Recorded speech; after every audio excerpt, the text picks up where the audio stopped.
আলহামদুলিল্লাহ ওয়াহদা ওয়াসসালাতু ওয়াসসালামু আলা মান লা নাবিয়্যা বা'দা। আজকে সকলকে কৃতজ্ঞতা জ্ঞাপন করছি অনুষ্ঠানের শুরুতে আমাদেরকে কিছু সময় দেওয়ার জন্য। তো অনুষ্ঠানের বিলম্ব না করে শুরুতেই আমি পবিত্র কালাম থেকে তেলাওয়াত নিয়ে আসার জন্য আহ্বান জানাচ্ছি বাংলার দূর দূরান্ত থেকে আগত বরিশালের ছাত্র সানাভিয়ার ছাত্র ভাই মোহাম্মদ মারিফাতুল্লাহ।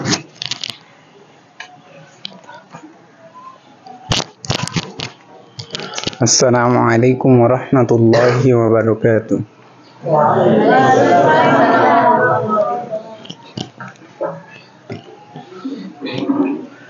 আউযু বিল্লাহি মিনাশ শাইতানির রাজীম।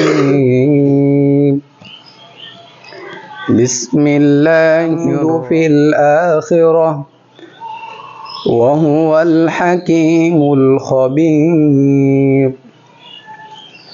يعلم ما يلج في الأرض وما يخرج منها وما ينزل من السماء وما يعرج فيها وهو الرحيم الغفور.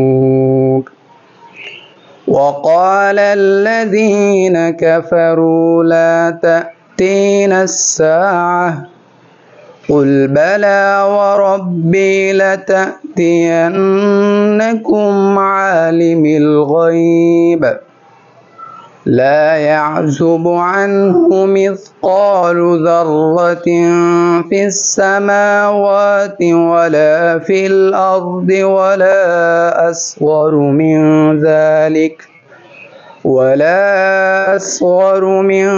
ذلك ولا أكبر إلا في كتاب مبين. السلام عليكم. মাশাআল্লাহ, ভাইকে অত্যন্ত ধন্যবাদ আমাদেরকে তার বিগলিত কণ্ঠে কোরআন থেকে তেলাওয়াত করার জন্য। এই পর্যায়ে আমি গজল নিয়ে আসার জন্য আহ্বান জানাচ্ছি ষষ্ঠ শ্রেণীর ছাত্র ভাই মোহাম্মদ জুনাইদ।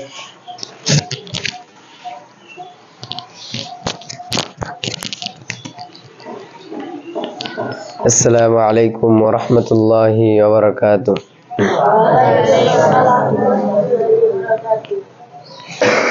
বাবা মানে হাজার বিকেল আমার ছেলেবেলা,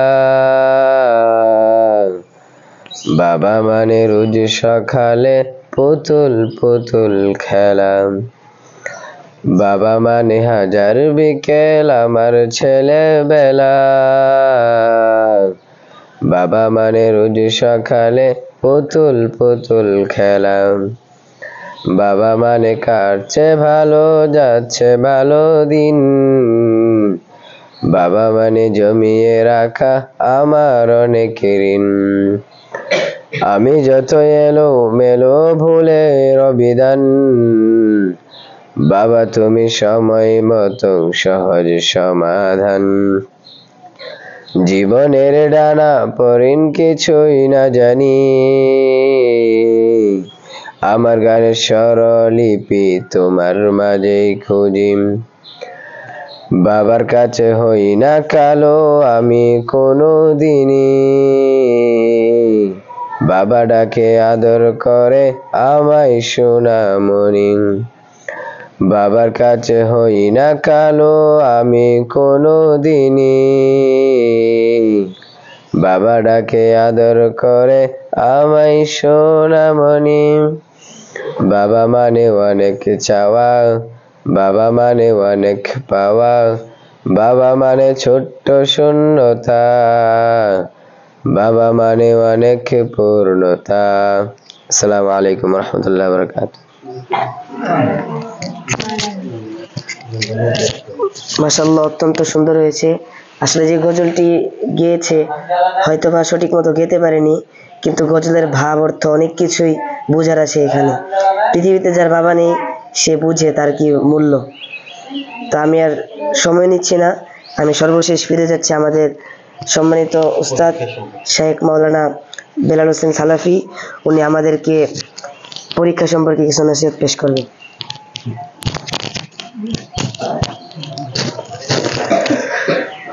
আলহামদুলিল্লাহ ওয়াহদা ওয়াসসালাতু ওয়াসসালামু আলা রাসূলিল্লাহি ওয়া বা'দ। যাবতীয় প্রশংসা আল্লাহ সুবহানাহু ওয়া তাআলার জন্য, যে আল্লাহ সুবহানাহু ওয়া তাআলা সুন্দর একটি সকাল আমাদেরকে উপহার দিলেন। সে আল্লাহ সুবহানাহু ওয়া তাআলার প্রশংসা আমরা সকলে বলি আলহামদুলিল্লাহ।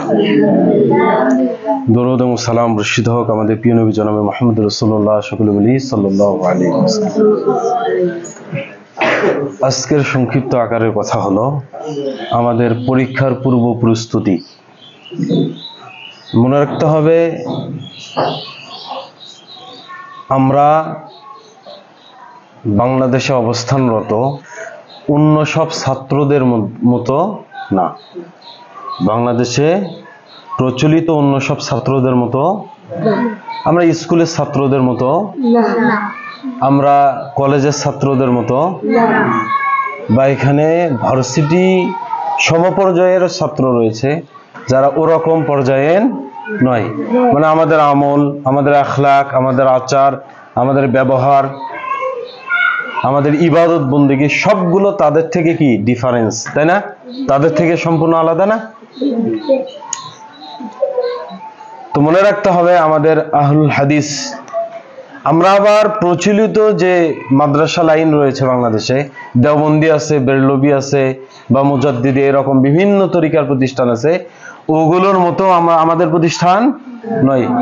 আমাদের প্রতিষ্ঠান এমন প্রতিষ্ঠান, যেই প্রতিষ্ঠান পবিত্র কোরআন এবং সুন্নাহর আলোকে কি হয় পরিচালিত, এবং মানহাজুস সালাফকে অনুসরণ করা হয় প্রত্যেকটা সেক্টরে। সেটা পড়াশোনার ক্ষেত্রে থেকে নিয়ে সব পর্যায়ে আমরা মানহাজুস সালাফকে আমরা কি করি? অনুকরণ করি। যাই হোক, আমরা আমাদের প্রতিষ্ঠানের লক্ষ্য, প্রত্যেক প্রতিষ্ঠানে কি আছে? লক্ষ্য আছে না? যেমন মোহাম্মদিয়া আরাবিয়া, যাত্রাবাড়ি, ঢাকা, ওই প্রতিষ্ঠান যারা প্রতিষ্ঠা করছে তাদের কি লক্ষ্য উদ্দেশ্য আছে না? যে যুগ যুগ ধরে যেন এই প্রতিষ্ঠান থেকে কি হয়, গণ্যমান্য ওলামায়ে কেরাম বের হয় যারা সারা বিশ্বব্যাপী কাজ করবে কোরআন এবং সুন্নাহ। এরকম ভাবে নাজিরা বাজার এই প্রতিষ্ঠানের যারা হত্যাকর্তা আছে তাদের এইরকম আশা যেন যুগ যুগ ধরে আমাদের প্রতিষ্ঠান থেকে কি ওলামায়ে কেরাম বের হয়। তো আমাদের এই মার্কাজের কি এরকম আশা করতে আমরা পারি না? আমরা শিক্ষক কমিটি আমরা কি আশা করতে পারি না যে আমাদের মার্কাজ থেকেও যেন যুগ শ্রেষ্ঠ আলেম বের হয়? এটা কি আমরা আশা করতে পারি না? আল্লাহ সুবহানাহু ওয়া তাআলা সেই পর্যায়ে এই প্রতিষ্ঠানকে নিয়ে যাওয়ার তৌফিক দান করুক, শুকর করে আল্লাহ। তো এই যে গজলটা বললো, সে গজলটা অনুধাবন করলো অনেক কিছু। একটা ছেলের জন্য বা একটা মেয়ের জন্য পিতামাতা অনেক কিছু করে না? এটা বাপ না হলে কেউ বুঝবে না। যখন বাপ হয়ে যাবা তখন বুঝতে পারবা যে এটা কতটা গুরুত্বপূর্ণ। এগুলো ভোলার মতো না। পিতা তো অন্যরকম, যে সবকিছু ঝড় তুফান বয়ে আমাদেরকে টাকা দিচ্ছে না? টাকা কই আসে? এই টাকা কি মা উপার্জন করে দিতে পারে? পিতাকেই উপার্জন করে দিতে হয়। এর জন্য অনেক ত্যাগ তিতিক্ষা, অনেক কষ্ট। এগুলো আমরা কখনো ঋণ পরিশোধ করতে পারবো না। আমরা একটাই বলতে জানি যে রব্বির হামহুমা কামা রব্বায়ানি সগীরা। আল্লাহ ছোট বয়সে যেভাবে ওনারা আমাদেরকে প্রতিপালন করছে, আপনি কবরে তাদেরকে এভাবে কি করেন? প্রতিপালন করেন। এই দোয়াটুকু আমরা তাদের জন্য কি করতে পারবো? করতে পারবো। যাই হোক, আমাদের সামনে 20 তারিখ, 20 মে মাস না, প্রথম সাময়িক পরীক্ষা অনুষ্ঠিত হবে ইনশাআল্লাহ। এই জন্য প্রস্তুতি নেওয়ার দরকার আছে না নাই? ব্যাপক হারে প্রস্তুতি নিতে হবে। যেমন তোমরা এখানে উপর স্টেপে যারা আছো, দোতলায় প্রস্তুতি নিচ্ছে, এভাবে যারা হিফজখানায় আছে তারাও কি নিচ্ছে প্রস্তুতি, নুরানি শাখায় প্রস্তুতি নিচ্ছে, যারা নারী শাখায় আছে এরাও কি নিচ্ছে প্রস্তুতি নিচ্ছে। অনুভাবে তোমাদেরকে আরো ব্যাপক হারে কি নিতে হবে? প্রস্তুতি নিতে হবে। কেননা তোমরা আগামীতে এই মানহাজকে, এই যে দাওয়াতি যে প্ল্যাটফর্ম বা দাওয়াতির ক্ষেত্রে যে আমাদের লক্ষ্য উদ্দেশ্য, এটা বাস্তবায়ন তোমরাই করবা। কারা করবে? তোমরা করবে না? যেমন আমাদের ওস্তাদরা বলছে আজকে আমরা করতেছি, ভবিষ্যতে তোমরা করবা। এই যে আমরা করতেছি আজকে, এবং আমরাও আশা রাখতে পারি যে আগামীতে তোমরাও কি করবা? দাওয়াতি কার্যক্রম পরিচালনা করবা। এই জন্য আলেম হতে হবে দক্ষ। কি আলেম হতে হবে? যে মিজান পড়ে নাই কি আলেম হওয়া এত সহজ হবে? যে নাহমির পড়ে নাই কি আলেম হওয়া সহজ হবে? যে বালাগাত পড়ে নাই কি আলেম হওয়া সহজ হবে? হ্যাঁ, যে উসুল পড়ে না শিখে আলেম হওয়া সহজ হবে? যে তাফসির পড়ে না শিখে আলেম হওয়া সহজ হবে? প্রত্যেকটা বিষয়ে দক্ষতা থাকতে হবে, প্রত্যেকটা বিষয়ে দক্ষ হতে হবে। এই জন্য আমাদের প্রতিষ্ঠানগুলোতে, সেগুলো আমাদের ওই মদিনা ইউনিভার্সিটি বা অ্যারাবিক যে প্রতিষ্ঠানগুলো আছে ওগুলোতে যে কিতাবগুলো পড়ায় আমরা ওভাবেই পড়াই, যেন আমাদের বা আমরা ওরকম পর্যায়ে আলেম তৈরি করতে পারি যে রকম পর্যায়ের আলেম তারা তৈরি করে। বুঝতে পারলা কি? আমরা দেওবন্দে বেরলবে এগুলো কোনো সিলেবাস ফলো করি না। আমরা কোথাকার সিলেবাস ফলো করি? হ্যাঁ, মদিনা বা মক্কা, এগুলো সিলেবাস আমরা কি করি? ফলো করি। আল্লাহ সুবহানাহু ওয়া তাআলা তোমাদেরকে অংশগ্রহণ করার তৌফিক দান করি, সকল বলে আল্লাহুম্মা আমিন। এবং আরবিতে একটা প্রবাদ আছে, মান জাদ্দা ওয়া জাদা, যে চেষ্টা করে সে পায়। অনেক নরমাল ছাত্র নিয়মিত ক্লাসে বসার কারণে এক পর্যায়ে সে খুব দক্ষ ছাত্র পরিণত হয়েছে। আবার অনেক দক্ষ ছাত্র, খুব জ্ঞান, হ্যাঁ, কিন্তু নিয়মিত ক্লাস না করার কারণে, নিয়মিত তাকরার না করার কারণে, নিয়মিত সে লেখাপড়া না করার কারণে সে যোগ্য আলেম হতে পারে। এরকম শত শত উদাহরণ আছে। এই জন্য মেধা কম আছে, চেষ্টা কি করতে হবে? বেশি করতে হবে। যে তোমাদের ছাত্রদের মধ্যে যে সবচেয়ে বেশি পড়ে ওইটাকে লক্ষ্য রাখতে হবে, আমি যেন ওর মতো পড়তে পারি, তাহলে ভালো পর্যায়ে যাবা। ক্লাসে 10 জন আছো তোমরা, তোমাদের চেষ্টা করতে হবে আমার সিরিয়ালটা যেন সামনে যায়। এইভাবে যদি প্রত্যেকেই যদি চেষ্টা করে তাহলে পড়াশোনা কি কম হবে? হ্যাঁ, পড়াশোনা কি কম হবে? হয় 1-2 নাম্বারের জন্য ফার্স্ট সেকেন্ড থার্ড হবে, কিন্তু সবাই কি তার সেরাটা দিয়েই কি করতে হবে? চেষ্টা করতে হবে। আল্লাহ সুবহানাহু ওয়া তাআলা তোমাদেরকে এই প্রথম সাময়িকের যথোপযুক্ত প্রস্তুতি নেওয়ার তৌফিক দান করুক, সকলে বলে আল্লাহুম্মা আমিন। এবং সর্বোপরি মাদ্রাসার যে নিয়ম তান্ত্রিক আছে, হ্যাঁ, মাদ্রাসা কি আছে? নিয়ম নীতি আছে না? এগুলো আমাদের অবশ্যই ফলো করতে হবে, অবশ্যই ফলো করতে হবে। এবং নফল সালাতের ক্ষেত্রে আমরা বড় গাফেল, নফল সালাতের ক্ষেত্রে আমরা বড়, আমাদের ছাত্র বয়স এরকম ছিল না। যখন হেফজখানায় পড়তাম তখন এমন কোনো দিন যেত না যে আমরা এই তাহাজ্জুদের সালাত পড়তে হবে, এমন কোনো দিন যেত না। তাহাজ্জুদের সালাত পড়ে সবকটা রিভিশন দিয়ে ফজরের পরে, এমনকি ফজরের আগেও সবক দিতাম। বুঝতে পারলা কি? তো ছাত্র বয়সটা যদি ইবাদত বন্দেগী না করো, ছাত্র বয়সে করতে হবে, শিক্ষক বয়সে করতে হবে।